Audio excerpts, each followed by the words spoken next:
legal code that dictates the production, distribution, and sale of beer in these United States is pretty straightforward, Taplines listener. I'm just kidding, it's an absolute shit show. Ever since Prohibition was repealed, most of the regulations regarding alcohol are on state house books, not federal ones. 50 states, 50 sets of booze laws. As you can imagine, idiosyncrasies abound, and South Carolina is home to plenty. Until 2006, for example, bars in the Palmetto State had to serve liquor out of mini bottles. To this day, ABC stores there can't sell on Sundays. Take it from a guy who used to call South Carolina home, that one's a hassle, but you mostly learn to live with it. In the mid-90s, when a young Jamie Tenny arrived in the state from her native New Jersey, South Carolina law prohibited beers over 6.25% alcohol by volume. This holdover from Prohibition was something that Tenny, who would go on to open North Charleston's COAST Brewing Co. with her husband, David Merritt, in early 2007, eventually decided was something she couldn't learn to live with. It wasn't about the beer, she says, it was about the choice. With the help of craft brewing colleagues in neighboring North Carolina who had successfully pressured their own state lawmakers to hike ABV limits there, she and some like-minded South Carolinians formed Pop the Cap SC and started making calls. It was slow going at first, with opposition from condescending lawmakers, and public safety groups, and change-averse wholesalers, of course. There were plenty of setbacks and more snap road trips to the State House in Columbia than she cares to recall. But midway through 2007, just months after Tenny and her husband first threw open the doors at Coast in North Charleston, the Pop the Cap bill was signed into law, paving the way for South Carolina's then laggard brewing industry. This is a wonky one, Taplines listener, a tale of grassroots organizing and making noise in the provincial halls of power in the Deep South, all in the name of bigger, better beer. It's Jamie Tenny, it's COAST Brewing Company, it's popping the cap on South Carolina's beer scene, and it's all right here, right now, on VineFair's Taplines. Jamie Tenny, welcome to Taplines. Hi, Dave. Jamie, where are you joining us from today? My new office in the new taproom space. New office in the new taproom space in beautiful North Charleston, South Carolina. Listeners, you're in for a real treat today. We have the tenacious, the bold, the brave, the unable to be, the tired, maybe sometimes. Jamie Tenny, one half of the husband-wife team behind North Charleston's COAST Brewing. COAST is one of the more OG of the South Carolina craft brewers in the scene in the Palmetto State. And she's here today to discuss a really pivotal moment that to a large extent built that scene, as we're talking about. We're going to talk about the nitty-gritty work of engineering the economic and legislative environment for craft brewing to thrive. Because, listeners, if you're only a certain age, you might not realize it wasn't always this way. Things weren't always this easy. You couldn't just walk into any gas station or onto any commercial airline and grab a craft beer. That wasn't the case. And in South Carolina, it wasn't the case until a lot more recently than you might think. Jamie, I'm stealing your thunder. You are the one that should be talking. They should be hearing from you. I'll shut up right after I ask you this question. Tell us a little bit about COAST for those who haven't had the pleasure of visiting your facilities, your fantastic tap room. Tell us what the operation is like down there with you and David. Well, I gotta clean the cobwebs out because it's been a while. We started this thing a bit ago when we were much younger in our 20s, which, thank God, because if I had to start from nothing now, I wouldn't be starting. We started COAST. 2007 is our official start date when we, secured a building and bought equipment and all that stuff. Mm-hmm. So that'll be 17 years in February. Started Pop the Cap in 2005 in hopes to open, sooner than later. We're the second oldest brewery in Charleston, right after Palmetto, who was, a 90s brew pub. We've been doing it a long time, and David is the one here still making beer, running the show, and Yeah, it's been a ride. The beers are made with organic ingredients. I don't normally put my thumb on the scale because we have guests on Taplines from all over. I haven't had the opportunity to drink everyone's beer. I have drank Coast beer. I am a big fan of Coast beer. You're half the reason we made it through the pandemic. I was one of the loyal folks parking 6 feet away from the next car over and then waddling up to buy my flat of Coast Kolsch, with a mask on and everything. But Coast makes fantastic beer. Anyone who has the opportunity to, I highly recommend going to check it out. But this episode of Taplines, like all episodes of Taplines, is focused not just on the liquid, as they say in the business. It's going to be focused on the business, and like I teased just a moment ago, we're going to be talking about the scene and how that came to be, Coast's role in it, your role in helping to nurture it. When you came to South Carolina, what was that? The late 90s that you arrived in South Carolina? When did you personally get there? Yeah, 93. So 30 freaking years, yeah. And Jamie and I both share heritage from the great state of New Jersey. Shout out to close personal friend of the pod, Bob Menendez. Send us a few gold bricks. We are a little lacking in the Treasury Department here at Taplines. So you moved from New Jersey to South Carolina in 93. When do you personally get involved in what was or what would become the craft beer scene? I suppose at the time it was called the micro brewing scene, if it was called anything at all. It was called anything. Yeah. Via David, of course. He started homebrewing as a teenager, the old homebrew kit for Christmas trick. Mm-hmm. And that old chestnut. Yeah. Right, yeah, exactly. So, so he was making it at home, and we had kids. I mean, I was in, the whole deal. So I was a little busy, but that's just always been his thing. As far as I can remember, he was tapping on somebody's shoulder. Hey, can you buy me Pete's Brown? And they were like, what is that? Wow. Or give me some Sierra Pale Ale. And it was just almost non-existent here. Sure. Partly because the alcohol laws and partly just the culture wasn't developed, Because a lot of the energy at that time was coming out of California, was coming out of the Pacific Northwest. North Carolina had its own blue laws that it was struggling with. So there wasn't even a lot of adjacent. Georgia is still struggling with a lot of their blue laws. So there wasn't a lot of regional craft beer that was flowing into the South Carolina market at that time, it sounds like. Correct. Yeah. Those two were the best you could get. And at that time we were excited. Yeah. Okay, so David, for those who don't know, David is David Merritt, who is the brewmaster, head brewer. How do we refer to David? He'll call you janitor. The stainless steel polisher. Yeah, sure. Do it all, but still, still washing kegs, still making beer, still putting his hands on everything. He is the other half of the husband-wife team at Coast, of course. So you meet David. You sort of find yourself interacting with the homebrew community, or starting to get a feel for and a taste for these sort of, I suppose at that time considered exotic, microbrews coming out of off of the West Coast and making their way sometimes to South Carolina. What does the scene look like in Charleston's the biggest city in South Carolina? Was there were brew pubs, right? There was some beer production going on. Can you characterize it? What you were seeing at that time? We had one brew pub downtown, South End, and David actually was working there under Frank, who was probably the most experienced brewer at that time, making every style under the sun at South End, which was right in downtown, which actually would later become a brief Lagunitas, the same building.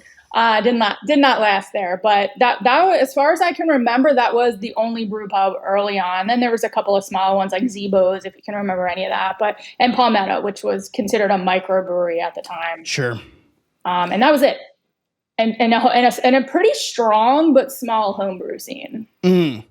Where were people getting, was there a homebrew supply shop? Where were people, was it mail order stuff? Where were people getting stuff? Yeah, believe it or not, there was in West Ashley, kind of like where Charlestown Fermentary is. And the guy, if I'm not mistaken, the guy that was running that, Josh Quigley, owns a brew pub now up in Pawleys Island. So another guy who's just been doing it as long as David, a very long time. So there was a little homebrew shop where you could go and actually like put your hand on materials and go home and make a beer. Man, wow. I love that. I feel like depending on what part of like sort of craft brewing history you look at, there's these like moments of, you know, concentration of talent, of enthusiasm, sure, et cetera, et cetera. And then you see the diaspora of that like talent and enthusiasm filter out into different parts of the state, different parts of the country. Like you saw, of course, a lot of that in, you know, the late 60s, early 70s as the Ken Grossmans of the world start passing through Fritz Maytag's operation over at Anchor Brewing Company and then going out into the broader region. You know, like South Carolina, of course, as we have discussed and we will discuss, was behind for some reasons having to do with the regulations pertaining to the brewing industry. But still, like you talk about, you know, in the late 90s, there was a guy running a homebrew shop in one place, and now he might be running it sounds like he's running a brew pub in another part of South Carolina. I love that. Yeah, there was this dedicated few. And most, as far as I know, are still dedicated in a direct way or indirect way. But yeah, there was those early on guys and gals who, that was their thing, and they're sticking to it. And that's yeah.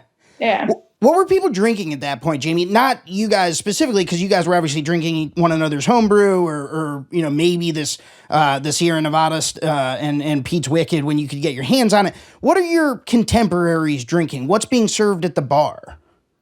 Oh, back then? Oh, gosh. I would say all your standard stuff. Yeah. Again, Sierra Nevada Pale Ale was always like, you just saved my life. It's the only, even, you know, shitty bars that who didn't care would have it at least. So you're like, you know, we'd probably drank our weight in that just because, you know, you could get it. Yeah. But other than that, it was, you know, it was standard American lager. All the macro lagers, the Bud Coors. Any imports? Were imports popular in Charleston at the time or not really? I don't remember. You know, again, we had little kids at the time too, early. So we weren't going out to bars, and probably half because we couldn't, half because there was nothing we wanted to drink. Right. South Carolina. South Carolina also somewhat infamously, listeners may be familiar with its restrictions around free pour for full-proof spirits. So South Carolina's cocktail culture, such as it was at the time, was organized around mini bottles, right? They were serving, and this is a whole other set of blue laws that took a lot of time and a lot of agony to reform. But the drinking culture, it seems in Charleston, like in terms of volume, people were drinking, but in terms of quality, maybe not. You know, certainly not where it is now. Okay, right. Yeah.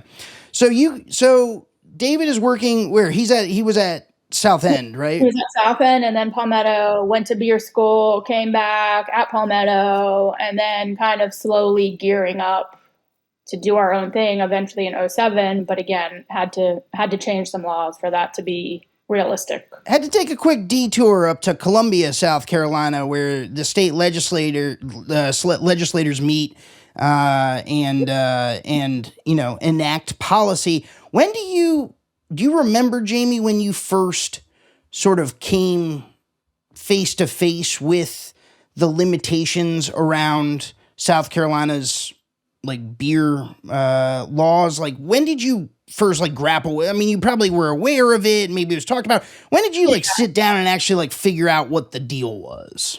Probably at South End, going, you know, you can't have no beer over 6.2%. Okay, well, that limits some styles. Same with Palmetto. They could only make a handful of beers. Not that all beer has to be over 6.2. I mean, shit, Kolsch's 4.8. Right. But if you're waging your life, career, financial, everything on a business, and you you're pigeonholed into a very small sector, then it becomes you become painfully aware, like, oh, so we can't do that. It's a big missing piece from a portfolio. Correct. Especially, I mean, this is right around the time you mentioned Pete's Wicked, but this is around the time where the American drinkers' craft beer palate is growing. People are excited about craft beer. They want to drink more of it, but they are also moving into what we now know as sort of the 2-decade-long run of IPA being the dominant style, moving away from brown ale, moving away from, blonde in more towards that like hop forward sometimes higher ABV style. We're not talking about Imperial India Pale Ales just yet. I mean, I'm sure people were doing one-offs here and there, but we are talking about West Coast IPAs, and, stuff was coming in maybe close to that ceiling, right? Yeah, if they were, I think they were just ignoring the whole segment altogether here in South Carolina just because, why? It's a lot of work to have to go, oh, this, but not that, that, but not this. So I think it was just largely ignored because, again, all that gets lumped into one. Anything over, say, 6.2% is just high gravity, which don't even get me started on that. It's all high gravity, so we can't have that, so don't mess with it. But yeah, the demand was there. It was small. But certainly, there's a reason we eventually got laws passed is because there were consumers who wanted it. Yeah, and as with anything, whether it's bike lanes or whatever, any type of legislative or regulatory change, there's this concept of induced demand, right? Like if things are available, more people will likely engage with them. Whether they like it or not, that's up to them to decide. But there's oftentimes a critique of bike lanes, or listeners may know, I bring it up sometimes. I've reported on sort of transit in the past. That's one of my former beats. Yeah. There's a critique would be, well, I don't see anyone biking. We don't need bike lanes. We're like, well, they're not biking because there are no bike lanes. If you build the bike lanes, they're going to ride bikes on it. If you put IPAs in the cooler, guess what? People will probably be interested in at least trying them. It turns out people like IPAs. Yeah, I know, right? Breaking news, Taplines. You write that down. That's an important note. Yeah. Okay, so we're in sort of the mid-aughts. COAST does not yet exist because, again, listener, 2007 is when COAST comes to be. But you kind of size up South Carolina's beer laws. When does Pop the Cap, which is the organization that will ultimately, that's the organization through which you're going to be doing this work, you and your peers in the industry and other organizers that you Shanghai into the cause. When does Pop the Cap come into the picture? Where does that come from? So probably 03, we started thinking, okay, we kind of want to do our own thing. Where do we even start with changing the laws so it's a feasible thing? And I was at, I forget, maybe GABF, I don't remember, prior to that, and was talking to Sean Full Steam. He was the head of Pop the Cap North Carolina. Mm-hmm. And he's like, oh, hell yeah, I'll walk you through. And I'm like, oh, this sounds easy. We can do this. Sign me up. So we just start low key, making some pamphlets and all under his tutelage, of what they did and gathering up, some support, which was, consumer support was easy. Anything outside of that was hard. Wholesalers, tough sell. Politicians, tough sell. So wholesalers famously amenable to change, the distribution tier. They love change. Very open to it. They're thrilled to hear about new ideas that will disrupt their business in fun new ways. Well, let me tell you, the 1,000. I don't even know how many breweries we have now. Yeah, they were probably like, oh shit. So we were officially founded in 2005. Okay. And then immediately started, going to the State House, and I look back and I'm like, did I really think I could just roll in there and be like, listen, and they're going to be like, oh, good point. Sure. I think that's one of the questions I want to ask. So the law as it currently stands in 2005, when you formed Pop the Cap, is it prohibits beers above 6.2, 6.25? I forget. 6.2, and there's a whole slew of other issues too, but that was our only goal at that time. This is the target. Yeah. We were starting there. If that was a no-go, if they were going to shoot down 6.2, we were going to scrap it and just move. That was our only goal at that time. Again, there was a list of 30 things I wanted to address, but at that time it was just the alcohol. So you arrive in Columbia. You're attending State House meetings, right? You're trying to engage. You're doing your civic duty. This is what it's supposed to look like. Tell me what before this started, what you expected to happen. I honestly don't know. The Jersey is they will listen. It's insane. And again, you're talking quite a long time ago, and a lot of things have happened since then where my memory is like, well, okay. I don't know how we got hooked up with Representative Herb Kurzman. His family owned a brew pub in Colombia in the 90s it's definitely not there. I don't know how long it lasted. And so he was my clincher. He was my foot in the door. He was like, whatever you need, we're going to walk you through this. So you find a sympathetic legislator. Yeah, correct. Got it. He was fantastic. So probably wouldn't have gotten very far without somebody like him getting us in, because you just can't just walk in there and say, hey, listen to me. Mm-hmm. So, and he was, helping us set up meetings with the correct reps and all of that kind of thing to try to, have our voice heard, is what I was just hoping. They'll listen to me. We made fancy pamphlets and, that scene from like iRobot where they shut down the robot right at the end and she's like, my logic is undeniable. It's like you go in with an airtight argument, right? Like it's a very, very intuitive idea, right? Hey, these laws haven't been updated in 100 years. Look at all this economic activity that is being stimulated by the craft brewing industry in other states, similar states to ours, et cetera, et cetera. Gosh, who would say no to that, Jamie? Everybody. All of them. We got shot down pretty hard the first year. Oh, no. If you look at the way, bills and legislation work, that's pretty, that happens more often than not. Sure. So I should have been disheartened, which I was and I wasn't. But you're right with Tenacious. I was just like, this is ridiculous. Keep going. And then it kind of turned pretty quick, though, because as you know, we opened in 2007, and that's when the law first changed. So 2 years turnaround is actually pretty freaking good. Not bad. All right, we're gonna get to the turnaround and the actual passage in just a moment, but who is involved in Pop the Cap? You and Jamie, you're being somewhat modest here, but many sources, when I was reporting at the local paper, the Post and Courier, pointed to you as leading the charge. I think that there's not really much question that Jamie Tenny was out in front of the vanguard trying to get this law changed. Who else is involved at that point, Jamie? Whew, let me think. Total Wine got on board as kind of like a little bit of a money stream and did their behind the scenes, whatever they do, and lobbying people get together and do other things. So they were, and for obvious reasons. We're all doing it for obvious reasons. I wanted to start my own brewery. They want to sell different beers.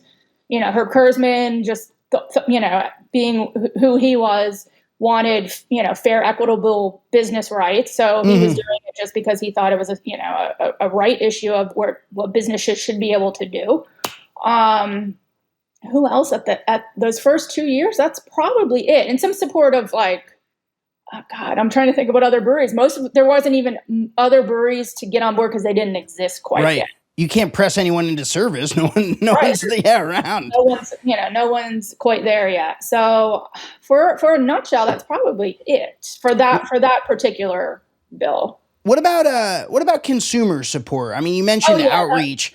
We've always been lucky with that. What does that look like, though? Because this is also, I mean, social media exists at that point, but it is not the, communication engine that it would later become in the following decade. Facebook is what? I mean, like, how are you communicating with consumers? What was the mode? I feel like it was Twitter, maybe. Like, hey, we have a bill up. Can you, and I had a WordPress blog. Yeah. And it was like, we have a bill coming up tomorrow, or there's because there was always a lot of either cancellations or quickly it's up there today. You have 2 hours to get, to get there. So there was a lot of driving to Columbia for no reason, also dropping everything, having to get there real quick. So I feel like one time on Twitter, I put something out about that, and it was like, it just went the original viral, like people were all over it, and it was like 1,000 calls. In fact, I don't remember what senator was like. He was like, enough, stop calling us. We've had we totally hit the phone on us.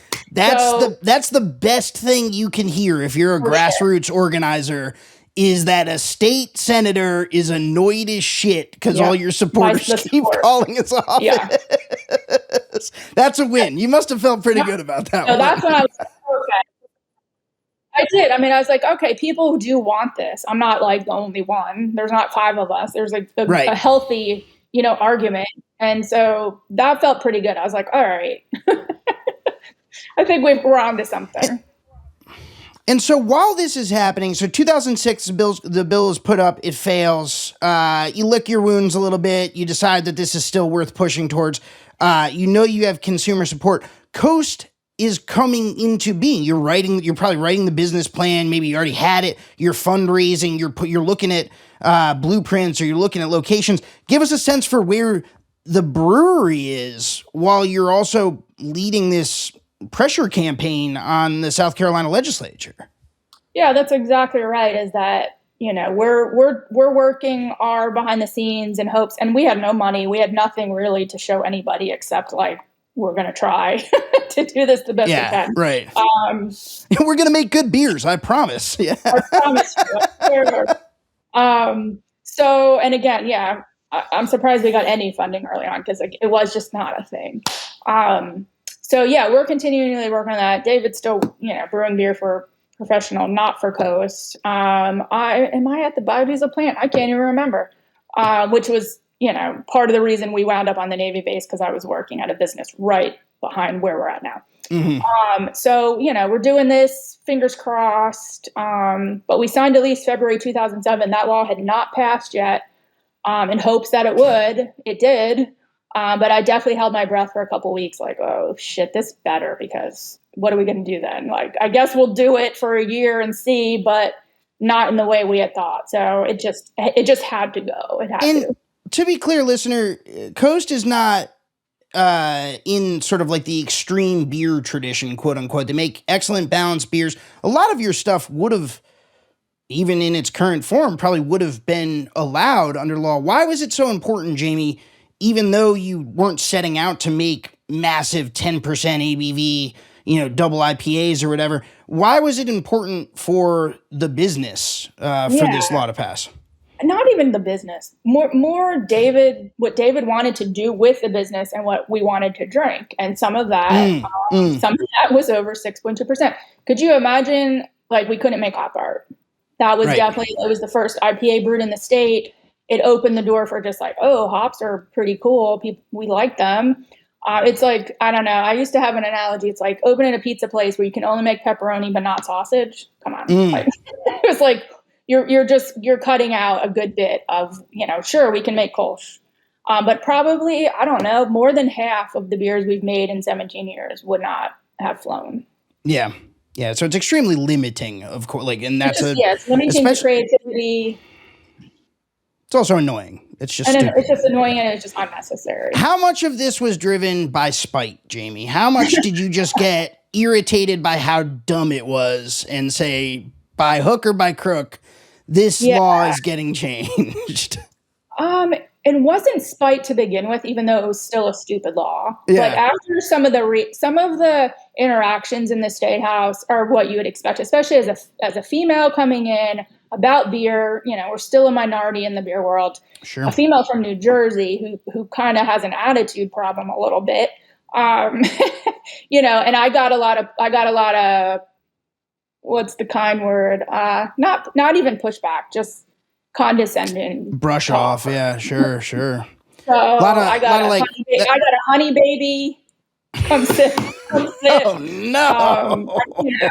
Some of that, and you're just like, all right, this is real and this is ridiculous. So it did get a little spiteful just because of that reaction that I got. But overall, it was just a law that was outdated and needed to be current.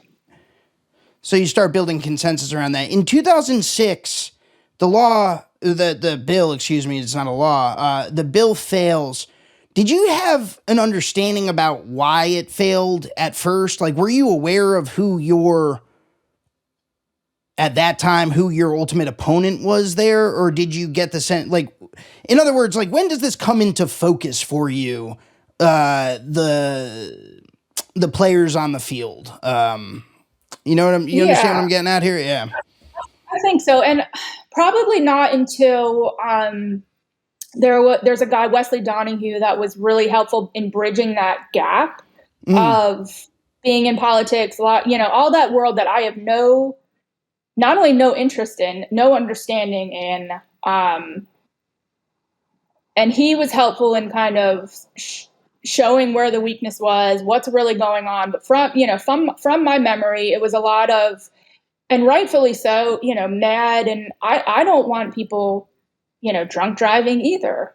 But a 7.7 hoppy beer is not the main driver of people. You can still go to the store and buy a 40. You can still go and buy a grain alcohol if you know. Right. So to me, that was a big driving point, is what we were hearing, is that, we don't need this high alcohol beer. And it's like, well, there's more high alcohol things you can buy if you want. Try, Sure. chugging down a gallon of a 9% IPA. Good luck with that. Right. So if your intent is abuse, that it's not craft beer.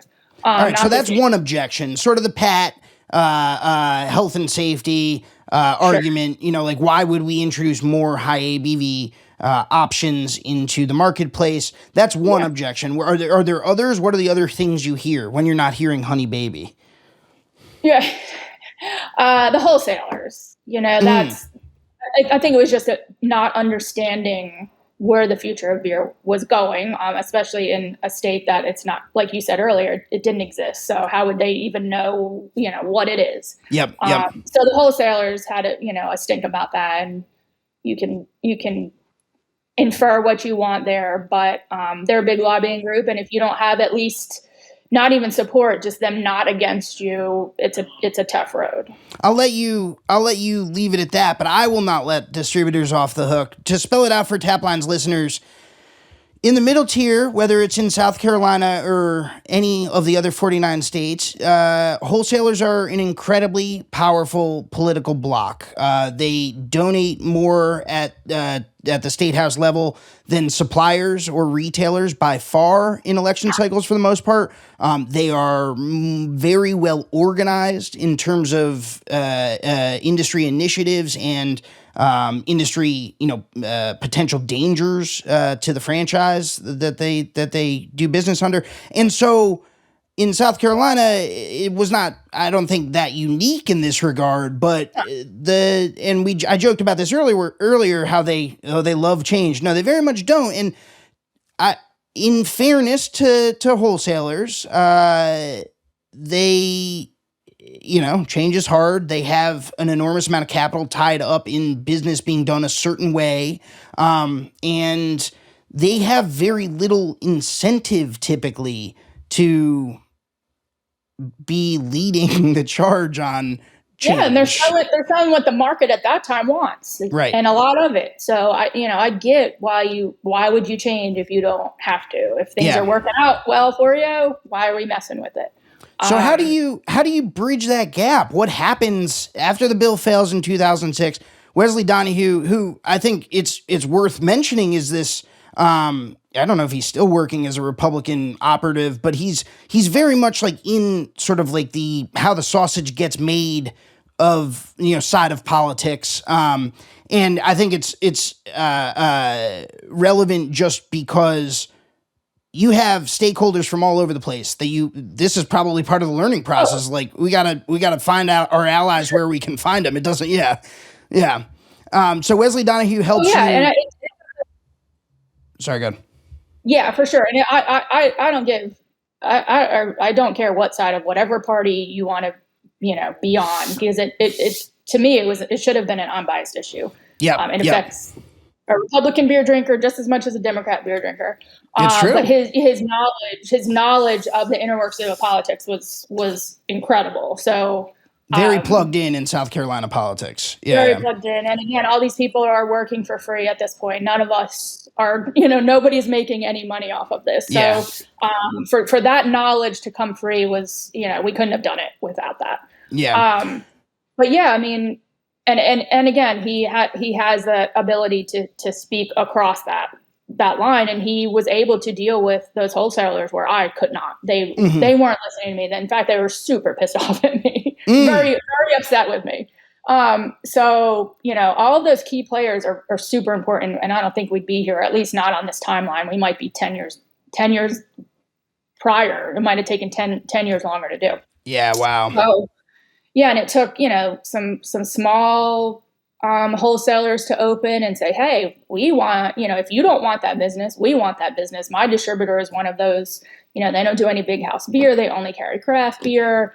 And there's something to be said on to be with either type of distributor. But so smaller distributors stepped in and said, we'll fill that role if you're not. I think was a craft only house even a thing in South Carolina? Was that the first one? And Vintage might have been the first one. Yeah. Maybe there was another smaller one or two, but they were certainly one of the early ones. Just like us, like, hey, let's do this a little differently. Mm-hmm. And they get bullied too by bigger wholesalers, just like we do. Sure. Big beer still rules for sure. It still does, and it probably always will. And whatever, that's fine. I think people should have choice. If you choose to drink that because you like it, okay, great. So yeah, fair. Yeah. So the Coast is coming together. You guys are working to build out the brewery. You open in early 2007. It's on the Navy Yard. You might have caught that, listener. North Charleston has a big, it's called the Navy Yard, although the Navy no longer operates anything there, right, Jamie, or no? Yeah. It's all, at this point, like being sort of parted out to private businesses or tenants, or there's a park there. It's really, the park is great. Okay, so you guys open in an old instruments building on the Navy Yard, if I'm not mistaken. It's an old brick building. You guys are putting out beer for the first time. You're not canning at that point, you bottling? No, we were bottling probably 2 years in. So draft only, Imperial barrel-aged Blackbeard. We put that out 2007 in a bottle, but mostly draft. You still can't tour a brewery, you can't sample any beers, you can't buy any beer at a brewery. So there's that whole thing. These are some of the other laws that you mentioned. Yeah. Correct. All those other laws that need to be addressed, which is why we had no tap room. We were just making beer to be sold via distributor for off-premise bars and restaurants. Mm-hmm, mm-hmm. But the target in 2007 is still, let's pop that cap, as the organization is called. You've learned the ropes from your peers in North Carolina. You've taken a shot at it in 2005 or 2006, and learned lessons from the failure there. You've linked up with people who understand the contours of political power in South Carolina. You've made nice with the distributors at this point? You'd kind of reached a detente with the distributors, is that right? Ish. I forget what year it was, 2008, 2009. I was audited by every organization you can be audited by, from sales tax to, it was funny. At that point, I was laughing. You can, who's trying to turn me in? I don't know, but I certainly did not have I've never known any other business that got audited in 1 year by anything you can be audited by. It was just a revolving door, like, hey, sitting on the milk crate on that desk, and here's all my paperwork, over and over and over. Oh, it all was fine because I'm very good at paperwork, but it became like, okay, clearly someone's not happy with me. Who and you assume the call came from somewhere within the middle tier? Is that what I'm understanding? It's who else was mad? I don't know. And it doesn't matter now. At the time, I was pretty pissed off about it. But, I don't blame you.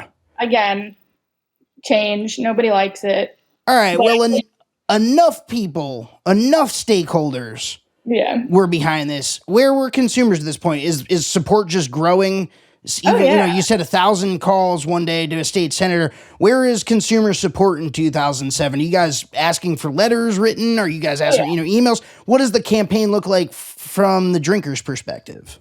Oh yeah, that was the strongest and probably still is the strongest support. And they did it, emails, calls, all of it. They did it because they wanted it, and I think that was the tipping point for sure. And I think the wholesalers just realized that they, I don't think they supported at that point, but they laid off enough to say, okay, we're just going to step back. Because wholesalers are still in the business of selling beer. If there's this many people saying, hey, we want this beer, well, that's an opportunity. At some point, you gotta go with the flow. Okay, so when does the bill? It's at this point in 2007. I looked it up. It's HB 3218 is the bill. When does it pass? Where are you? How does it happen? Tell us. We signed our lease on our current building early February, and I want to say Sanford signed it in like third week of March. Governor Mark Sanford at the time. Yeah. Yep. So, again, a couple of weeks of holding our breath, but obviously looking back, I felt confident enough to sign a 5-year lease. Yeah. So, it's all blurry, but I must have, because I wouldn't have. I don't do like willy-nilly things. So I must have felt pretty confident. It seemed like a good idea at the time. Yeah. And I was going for it. What do? You go out to celebrate? Were you in Colombia when he signed it? Do you remember where you were? I think we were working. We're like, all right, well, we can continue to work now. Classic husband and wife brewery owner answer right there. No, I did that night. I did go. This is funny. They kept calling it the high gravity bill, which I hated, because it wasn't about just getting high gravity beer, but okay, right. You go with it. So I went to the Piggly Wiggly that night, which, of course, I'm in the South. Like, you have to go to the Piggly Wiggly to see, like, if they have any out, like what the deal is. And they had this whole huge banner, like high gravity beers here. I was like, oh, they had this pre-printed. So they were ready. Yeah. And they had all these like 22s, like 3 Philosophers, all these big boozy, like Belgian, all these big. And I'm like, huh. And I bought a couple, which I still have, by the way, just because I could. Yeah. And I just to see, like, is this real? Right? Are you going to get arrested by SLED, the state law enforcement agency, as soon as you walk out the door? Yeah. But there was a few other people there doing it, and it was like 7, 8 o'clock. I think the bill was signed like maybe 1 or 2. 7, 8 o'clock. There was a few other people doing the same thing, and I just thought the whole banner was funny. If they had it on shelves, and everyone they were ready. Everyone knew it was going through. I mean, and the distributor obviously knew because they brought the beer to him. Yeah. Oh, wow. Yep. So everyone had the drop on this. Okay. Yeah. I still remember holding my breath and thinking, oh, at any minute. At the 11th hour. Yeah. Okay. Yeah. So what happens after? I mean, that's the immediate aftermath, but I'm talking about so where does the scene go? With the revised law first of all, let's talk about what the revised law actually does. I was taking some notes. It bumps it from 6.25% ABV to 17.5, 17.7, something along those lines.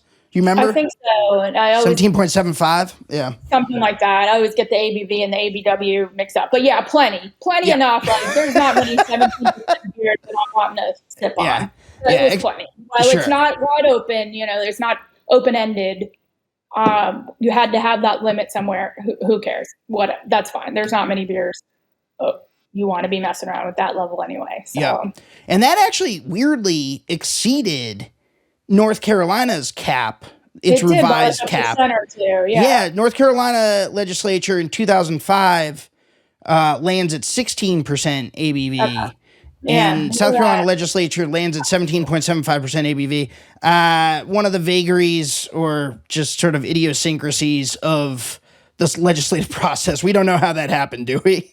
I don't remember how we got to that number, but sure, we'll take it. It's probably the only thing we've got better than North Carolina still as far as beer laws. That 1%. Self-distribution when. But okay, so in the immediate aftermath, you get the law change. You have a little celebration with yourself, Jamie Tenny, at the Piggly Wiggly. And then what happens to Charleston's craft brewing scene, to South Carolina's craft brewing scene? I mean, you're front and center for it. Your business is in its early days. You struggle through an audit just 9 months later, it sounds like, which is no fun. Yep. But what does the scene look like? How does it take shape? What's the velocity feel like after this? Yeah, and again, those first couple years are all a blur to me because we were so just bootstrapping. Delirious with exhaustion. Yeah. Yeah. So, we did not get our equipment online and all that till September. Our first beers went out the end of September. Evo Pizzeria area bought our first keg, and they were chomping at the bit. Everyone was extremely excited. We had, some of those early accounts are still supportive of us and vice versa. So that part of this business community is super awesome. It's about a Evo Pizzeria. She mentioned, listeners, about 1/10 of a mile from where Coast stands. This is still the era of people just being jazzed about local, we have a brewery in town. I mean, now that doesn't sound like as much of a novelty, but it was. Oh, it was a big deal. Yeah. It was a very big deal. So we made Kolsch, Hop Art, and Rye Not Brown that September. 3 beers we still make, only 2 of those year round. Rye Not's a seasonal, but it's out now. It's a great, it's that first fall beer in my mind, like our first seasonal beer. Mm-hmm. And I don't remember which keg they bought, but they were our first keg, and it was like, all right. It was, again, you had to sell it via distribution, even though it is. You could roll it there. Down the street. Which is whatever, that's fine. And it was pretty cool, and they still carry our beer. So 17 years later, two independent small businesses who support each other still going. That's very cool. Small feat, especially in today's business climate. Agreed. So where does the scene go from there? So you start selling your in sort of these early months and years of Coast. I know a lot of it's a blur, but you start to be joined by other breweries in the greater Charleston area, right? Do you have any recollection of what are the other early ones at that point? I want to say it's Westbrook and Holy City, probably 2, maybe 3 years later. Yeah. And both of them are still operating. Westbrook's in Mount Pleasant, which is right over the bridge from North Charleston, and then Holy City relocated right near us, literally on the same creek. So we've got a kind of a little beer scene going here in North Charleston, which is super cool too. So I mean, it seems like no big deal. Every city has breweries nowadays, but dude, it was hard. You had to really want to do it. What happens to Pop the Cap? Pop the Cap immediately was like, okay, that's great. Well, how about everything else that you can't go? You can't go to a brewery and taste a sample of beer. Are you freaking kidding me? So that's a good point, Jamie. Outline for us some of those other, Pop the Cap is a single issue organization until 2007, when then Governor Sanford signs the law revising the ABV limit. What are the other, you mentioned at the beginning of the conversation, what are the other wish list items amongst your peers? At that point, it was everything. It was literally everything. Yes, I can make a beer over 6%. That's it. I can send it out via distribution, and that's it. So you couldn't go to a brewery and sample beers. You couldn't certainly buy anything. So we just started chipping away at those little things, little bits at a time. We got a attorney who is still running. We changed our name a couple of times. South Carolina Brewers Guild, South Carolina Beer, because it wasn't just now about Pop the Cap. Right. So we got Brick Bristow to kind of take it and really organize it now, because I couldn't do all that myself anymore anyway. And you really needed, a bigger board to kind of serve where we were heading, because it was going to be a lot of work. Sure. And thankfully that support was there too. So I retired. I love that. Pop the Cap, or South Carolina Beer, whatever you want to call it, in I think 15. So it's been 8 years. After several, bill passages in that time period. What are the other wins? Yeah, what are the other big wins? There was one in 2014. In 2010, I think, I can't remember now, 09-10, we got where you could come have 4-ounce samples. Hysterical. Right. And you had to punch a card. I mean, just oh my gosh, I would have quit. If we never got past that, it'd be over. I'd be doing something else. And then it became the stone pint bill, where you could have a whole pint of beer. And then you could purchase up to 288 ounces to go. Slowly just, whittling away at those ridiculous laws. Dragging South Carolina's beer law code into something closer to the 21st century. Correct. Little by little. What are the wish lists? I mean, I know you're not actively organizing now, but you're still actively running a brewery in South Carolina in 2023, all these years later, 16 years after. 17 years. Yeah. For us, we're pretty happy where we are. We're a full bar now. We do cocktails, wine. We have a full kitchen. So I'm pretty happy where I am. Every brewery kind of has their, wish list. We did get six still kegs. You can now buy a six still directly from a brewery. This year that just happened, so that was, that's a big deal. I haven't started doing that because I'm like, oh my gosh, the paperwork needed and everything else. But at least it happened, But you could do it. Yeah. You could. And see, that's the thing. Options. Have the choice for people, and they can choose not to choose to do that. So for me, I'm pretty happy. I'm sure the South Carolina Brewers Guild, I think that's what they're called now.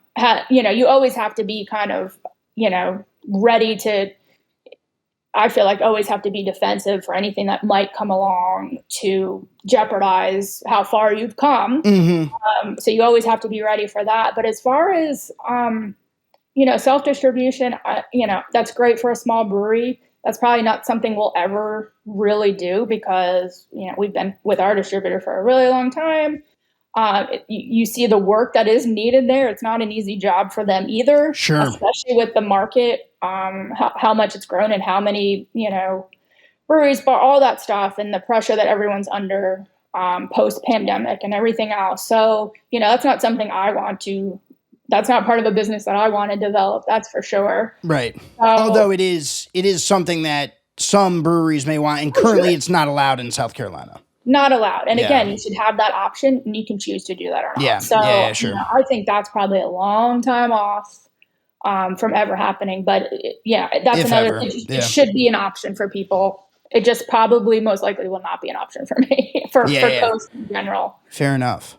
Jamie, I want to zoom out a little bit. We've talked through 1993, scrolled the time machine back up to the present day here in 2023. You've got a pretty unique perspective on weeding through the thicket of American or Southeast, the American Southeast's blue laws. I mean, blue laws are something that I think a lot of people think, are 100 years ago or were not on the books. In South Carolina, as we've discussed over the course of this episode, this is very recent history. This was not a long time ago. People had iPhones, when less than 20 years ago. Yeah. And you're also, you're not an outsider now. You've lived there for much of your adult life, but you were an outsider coming in. You're from the more typically more politically liberal Northeast, where you see New Jersey, Pennsylvania, all these states have their own idiosyncrasies and Byzantine rules with regards to alcohol, the alcohol trade. But you weren't seeing those types of restrictions on the book where you're seeing like ABV restrictions. So this is something that was not happening where you came from. It's happening where you find your way into the beer industry in South Carolina. What would you like people to know that you experienced during this sort of battle to get Pop the Cap changed? What did you not expect going into it, or what was like a big takeaway, or were there sort of things you learned along the way about man, this is crazy that stuff's like this, or this is crazy that I'm not able to get a hold of my lawmaker, or maybe there was there was a guy who was very helpful to you. Tell us a little bit about how you think about this effort in hindsight. Well, it's a big sweeping question. Right. As you age, you kind of get this funny perspective on the youth and, the energy. The kids today. The kids today and the kids then, the energy that I had and I won't take no for an answer. And as some people have said, that Jersey attitude, I definitely had to learn to temper it a little bit and place it in the right time and place, which is fine. A little humility goes a long way. Is not a bad thing. And it, like I said earlier, I'm glad that it happened then, because I couldn't do it now. I just don't have, not that I still don't get mad about things and laws or whatever, bike lanes, especially too nowadays, being able to ride your bike in this freaking town, doesn't mean I don't get mad about it, but I didn't have that just kind of like, I must change things in my way oomph anymore. So that, I think that's good and bad. I'll write a letter, sure, I'll make some calls, but I'm not driving to Columbia at the drop of a hat for this, to subject myself to that kind of thing. So, really, no one should ever have to drive to Columbia unless they're in the right mental state to do so. Yeah, and I guess I was at that time, but it took a lot. The toll is great for that, because it took a lot, not just Pop the Cap, but starting this business. Sure. And 17 years later, we're like, wow, that really took a lot out of us. Our family, our kids had to sit on the sidelines or had to go to work with us it took a lot to run and it still does take a lot to run a small business. And my perspective now is, I still don't know if that was was that the right choice? I don't know. I don't try to question things much about yesterday. I'm more focused on like today and tomorrow. But that is definitely a significant impact on my life, my family, David's life, and I don't know if I'll continue that path as is, because it's a lot. So I'm kind of looking to the future. It's been awesome to have this new tap room. I love it. It took 5 years and 4 months to build. So battle. I'm going to enjoy it a little bit. And seeing the area around us change so fast now, we'll see. I'm kind of looking to the future with one eye, kind of like, You're not do you find the position of elder stateswoman? You're not an elder, I wouldn't say, but in terms of your time in the industry, you feel like in terms of your time in the industry and working in South Carolina to get these laws changed and working to grow the craft brewing scene and to grow Coast in a way that fits with your values and fits with the community. What does the position of elder stateswoman in the South Carolina craft brewing scene feel like to you? It doesn't feel like much anymore, because I'm just so focused. I've been so focused on getting this new phase up and running. Yeah. And, I'm running behind the bar as well. Our younger son, who was 6 when we started Coast, is my bar manager, cocktail program guy, like killing it over there. So it's funny to see the next generation kind of step in with their own ideas. And, he's got to be the youngest, at least, longest running in the brewery industry in the state, I've got to say, since he was 6. So that part is really cool. But it's not all been peaches and cream, for sure. And I finally had to just realize that's what this is what it is. And so I'm going to enjoy it for as long as I can and see where it takes me next. And if you want to brew a beer up to 17.74% ABV, you're more than welcome to. And that's the important. Yeah, the law says you can brew it up to that. So, Jamie Tenny, thank you so much for joining us on Taplines. Folks, if you get a chance, North Charleston is the town. Coast Brewing is the place. Can't recommend it enough. Jamie, thanks so much for joining us and taking us down memory lane. Yeah, man, come see us again. I would love that. Taplines is recorded in Richmond, Virginia, and produced by yours truly and Darby Seaside, who, along with the talented Shane Farrick, composed our delightful soundtrack. Just listen to it. I also want to give a quick shout out to the entire VinePair team, and especially co-founders Adam Teeter and Josh Mallon, editor-in-chief Joanna Sherino, managing editor Tim McCurdy, and art director Danielle Grinberg, who designed our lovely Taplines logo. And of course, a big thank you to you, yes, you listener, for spending time with us week in and week out. We literally couldn't do this without you. I'm Dave Infante, and I'll catch you next time.